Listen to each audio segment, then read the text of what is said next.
¿Cómo les va? Muy buenas noches. Bienvenidos a Debates, una vez más por Canal U.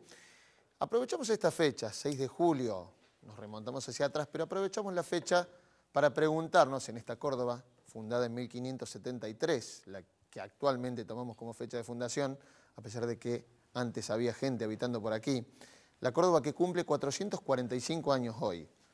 ¿Qué es Córdoba? Aprovechamos esto para preguntarnos cómo se la puede entender a esa Córdoba, las muchas Córdobas que hay dentro de esta ciudad. La clerical, la industrial, la universitaria, la revolucionaria, la reformista, historia antinómica, si las hay, manera de entender a nuestra ciudad en contradicción, en tensión permanente. Eso nos vamos a tratar de preguntar. Para eso hemos traído visiones diferentes. La idea es poder construir, poder hablar, poder aportar opiniones, cada uno desde su lugar. ¿Cómo entendemos a esta Córdoba? De eso hablamos hoy en Debates.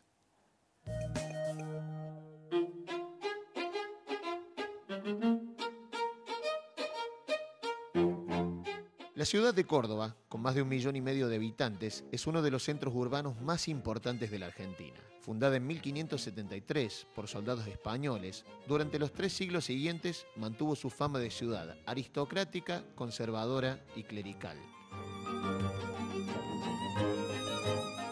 Esta idea se vio reforzada por su imagen colonial, dominada por el campanario de las iglesias y sus instituciones centenarias. La vida cultural y política de los cordobeses giró casi siempre alrededor de su universidad, una de las más antiguas de América. La Casa de Trejo, como se denomina la Universidad Nacional de Córdoba, fue fundada en 1613 por los padres jesuitas. Los alumnos de esta institución tradicional y conservadora van a sentar las bases para los grandes cambios de la sociedad cordobesa. Durante los años 40, la ciudad también fue cambiando con el gran impulso que tomó la industria, convirtiéndola en el centro principal de la producción automotriz argentina. De este entramado surgió también un tipo de obrero que cambió la fisonomía y la composición social de la clase trabajadora cordobesa. Entre industrial y universitaria, clerical y aristocrática, Córdoba es un lugar donde la historia se pinta de antinomias. Rebelde o conservadora. Entre pueblo y gran ciudad, Córdoba ha sido protagonista ineludible de la historia del país.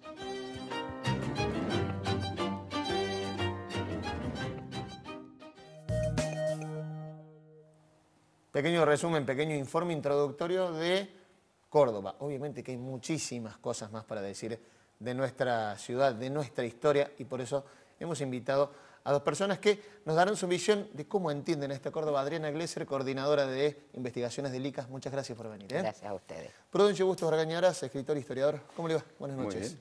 Buenas noches. Ya vamos a ir recorriendo, vamos a tener diferentes disparadores. Pero me gustaría, en una primera pregunta que es totalmente abierta y nos puede llevar todo el programa o la pueden resumir y vamos desandando los disparadores. ¿Qué es Córdoba, Adriana? Bueno, Córdoba, la ciudad de Córdoba, es una hermosa ciudad con una historia interesante, diversa, que muchos la caracterizan como la Córdoba de las campanas y la docta, y yo a eso le agrego también la Córdoba indígena, la Córdoba aborigen, porque sobre esta construcción que han hecho los discursos hegemónicos, han ocultado, me parece a mí, es mi opinión, una parte interesante y muy importante de la Córdoba actual, que es el sustrato aborigen que tiene y que sobre eso se construyó la Córdoba. Y lo aborigen no solo es sustrato sobre lo que se construyó Córdoba, sino que aportó esa construcción en distintos momentos y de distintas maneras, pero el aporte está y hoy está vigente. Después vamos a retomar el tema porque obviamente nos vamos a remontar mucho. ¿Qué es Córdoba, Prudencio? No hay duda que es eso, sin lugar a dudas. Y yo creo que está muy presente. Además en la sangre nuestra, yo llevo con orgullo sangre de India, sangre de los primitivos habitantes de Córdoba y de, en general de la gobernación del Tucumán y de todo el país.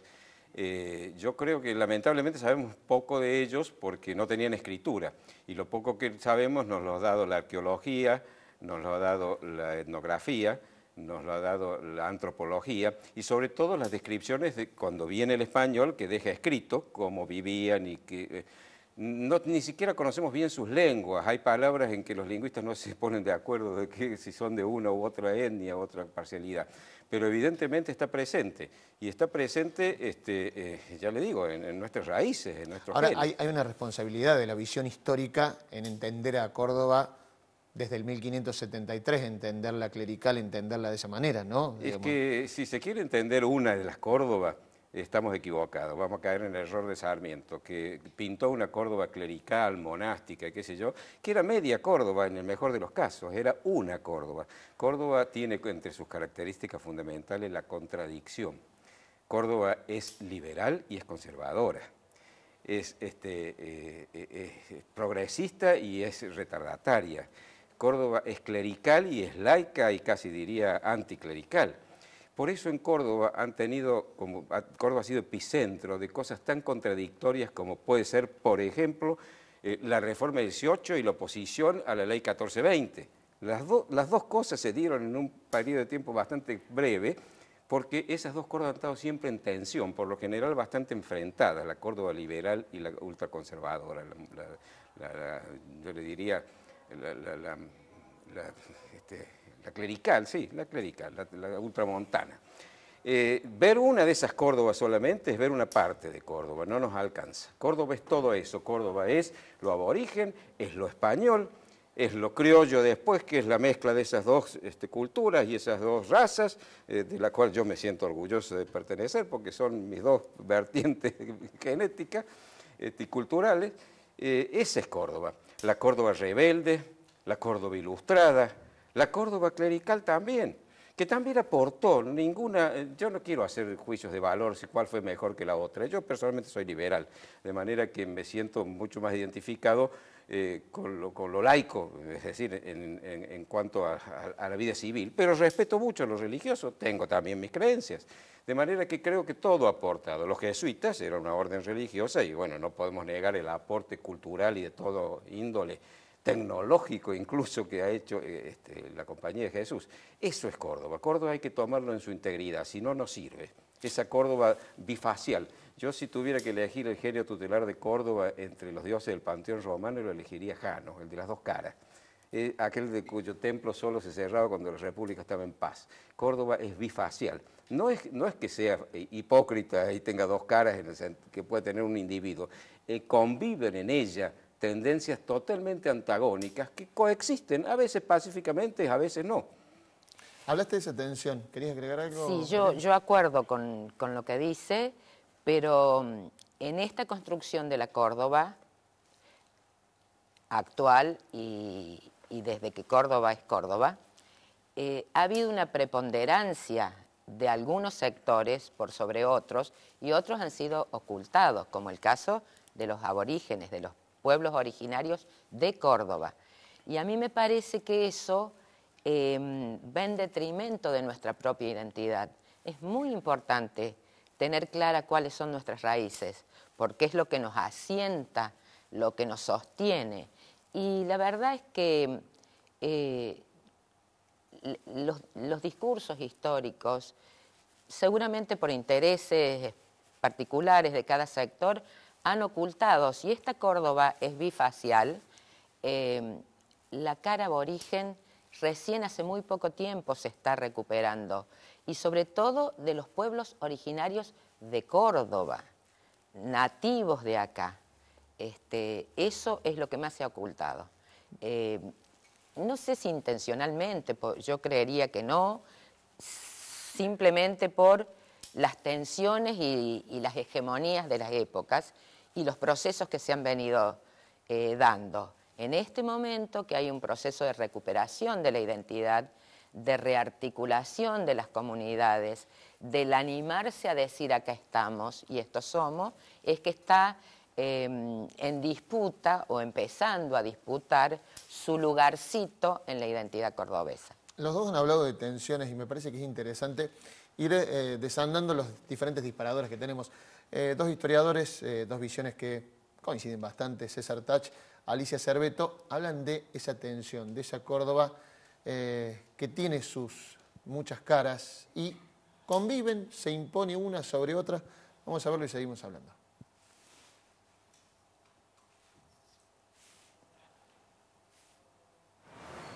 Córdoba es una ciudad bifacial, una ciudad con dos caras. Su historia muestra que hay una Córdoba tradicional, una Córdoba conservadora, una Córdoba opuesta a todos los progresos, pero junto a esa Córdoba sumamente reaccionaria, sumamente opuesta a las transformaciones de la cultura y de la sociedad, hubo también otra Córdoba, una Córdoba combativa. Y entonces me parece que Córdoba tiene esas dos caras, ¿no? La cara revolucionaria, la cara combativa y la cara más tradicional, más ligada a la jerarquía eclesiástica, a los dobles apellidos. Y entonces uno puede decir, bueno, ¿cuál era la relación entre estas dos Córdobas? Una relación de tensión, ¿no? Y esa relación de tensión explica la dinámica explosiva, digamos, ¿no? La dinámica virulenta que tuvo la historia política cordobesa. Y en Córdoba están las dos imágenes. En Córdoba perduran las dos imágenes, conviven las dos imágenes.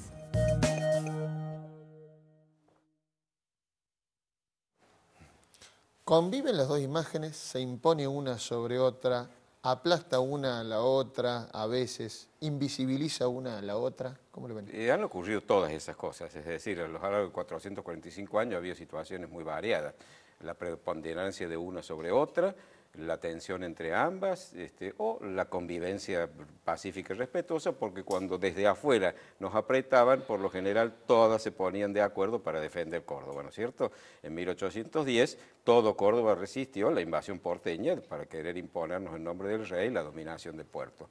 Y ahí toda Córdoba reaccionó, toda Córdoba, porque hubo una sola persona que estuvo de acuerdo con la revolución de 1810, y pasó lo mismo que pasó en todas las capitales de la gobernación del Tucumán, es decir, en Montevideo, en Asunción, en Córdoba, en todas las ciudades del Alto Perú. Ahora, lo que yo no comparto que incluso después lo retoman, digamos, en manifiesto liminar de la reforma, ¿no? Dice, venimos a saldar aquella deuda. No, es que no había ninguna deuda. Córdoba era tan realista como era la Junta de Buenos Aires, claro, que todos los días invocaba... Es un poco lo que retoman los estudiantes para decir, no actuamos en aquel momento. Pero es que ese es el chip que nos han metido en la historia porteña, nos han metido el chip de que en 1810 querían independencia y estaban en contra del rey, al cual lo alababan todos los días, por escrito y oralmente. Pero eso es otra historia. Yo tengo un libro sobre eso que se llama Luces y Sombras de Mayo, donde creo haber demostrado que la reacción de Córdoba es la reacción de Montevideo, de Asunción, de Potosí, de Cochabamba, de Sucre, contra la invasión porteña. Un ejército de invasión en nombre del rey, enarbolando el estandarte del rey, que vino a fusilar a nuestra gente porque no nos sometíamos a ellos, al gobernador, al hombre que les había salvado a la ciudad de la invasión inglesa. Pero volviendo atrás a lo que le decía la doctora, yo creo que no se ha invisibilizado, verbo que no existe, pero bueno, se usa. No se ha ocultado lo aborigen. Lo que pasa es que el aborigen tiene menos presencia porque no tenían escritura y antes de la llegada del español no conocemos la historia, porque la historia, en términos globales, digamos, planetarios, se acepta que comienza con la escritura. Lo anterior se llama prehistoria. Y eso hay solo ciencias que nos dan algunos rasgos, ciertas cosas que no nos permiten conocer exactamente. No hay una cronología Sanavirona, Comechingona, o lo que fuere, ¿no? Pero yo creo que ha habido además historiadores que se han ocupado muy seriamente de lo aborigen. Yo quiero resaltar, por ejemplo, Pablo Cabrera, por ejemplo, Aníbal Monte, por ejemplo, Rodolfo de Ferrari Rueda. Han escrito libros importantes y han investigado mucho, muchísimo, y otros que no han sido de Córdoba y han venido a investigar acá, como Alberto Rey González, por ejemplo, u otros más. No quiero dar más nombres para no incurrir en omisiones, ¿no? Yo creo que lo aborigen ha estado presente en la medida en que nos ha podido decir algo. porque obviamente nos dice menos. Los españoles empezaron desde el acta de fundación a dejarnos escrito todo. Entonces esa historia es mucho más elocuente que la otra. Lamentablemente, porque yo quisiera que fuera más. Bueno, no es motivo de esta conversación. Y sí, digamos, también, porque digamos, tiene que ver con nuestra no es historia. motivo de conversación, decía, debatir qué es historia y qué es prehistoria. Hay distintos modos de escritura. Personalmente no coincido con esto, pero no importa. Quiero decir que a pesar de que no tenían escritura, como la conocemos nosotros, hay manifestaciones. Hay manifestaciones y hay registros. Y es cierto que hay muchos investigadores que han trabajado sobre los aborígenes de Córdoba. Estos que nombra el doctor, los hemos trabajado nosotros, los tenemos citados en nuestros trabajos. Y sin embargo, y coincidiendo con ellos, sí sabemos que numéricamente eran mucho más importantes que nuestros conquistadores, y por esto de la imposición de la escritura como la única forma de relato, es que se lo fue invisibilizando. Y en este momento hay un intento, pero no un voluntarismo, sino que se dan las condiciones generales para que se empiece a repensar esas cosas y se empiecen a abrir espacios de opinión, de discurso, de mostrar presencias que son continuidades. Entonces, creo que hubo etapas donde sí se los invisibilizó, yo rescato esa palabra, se los negó desde decir que a la llegada del español en 50 años desaparecieron los aborígenes de este lugar y que después fue repoblada por los Quilmes en su traslado a Buenos Aires y demás.